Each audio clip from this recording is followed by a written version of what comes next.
Tu suis encore des formations pour traiter les objections en vente? C'est que tu n'as rien compris. Une objection, elle se traite pas.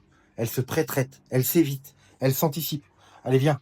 Je te montre comment on fait ça tout de suite. Comme je te l'ai prouvé et expliqué dans ma vidéo de la semaine dernière, 80% des objections, c'est des mensonges que le client te donne par peur, crainte ou tout simplement parce qu'il a des préjugés. On ne peut donc pas traiter un mensonge. La seule chose qu'on peut faire, c'est de l'anticiper, de l'éviter, d'éviter de créer ces préjugés et ces craintes qui vont déclencher ces mensonges. Et pour ça, il y a 3 impératifs essentiels. Le premier, il faut comprendre que le plus gros frein à la vente, pour pas dire le seul, c'est la sécurité. Si ton client n'est pas en confiance, il n'achètera pas. Donc ton job, tout l'entretien de vente, c'est de le rassurer. Il faut qu'il ait confiance en ton produit, en ton service, il faut qu'il ait confiance en toi, qu'il ait vu qu'il n'est pas le seul à avoir acheté, qu'il y a d'autres clients et que ces derniers sont satisfaits. Et en parlant de sécurité, il faut aussi que tu le rassures dans ton comportement.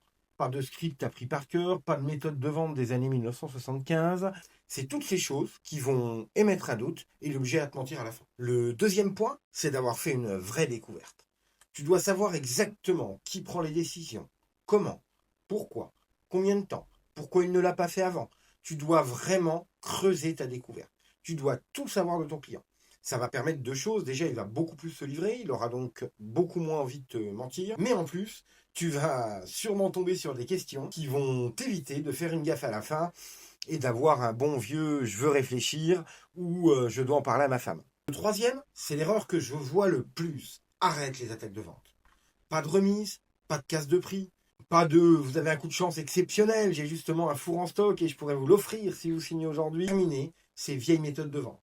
Tous les clients la connaissent et au moment où ils ont le plus confiance, ça leur fait faire un pas en arrière. La seule chose que tu dois faire quand tu as terminé, c'est imprimer ton devis, lui expliquer ligne par ligne et t'arrêter là. Si tu étais bon, il va acheter de lui-même. Et surtout, pitié, plus d'attaques de vente. Ça fait faire un pas en arrière violent et tu perds toute la confiance que tu avais construite pendant l'entretien.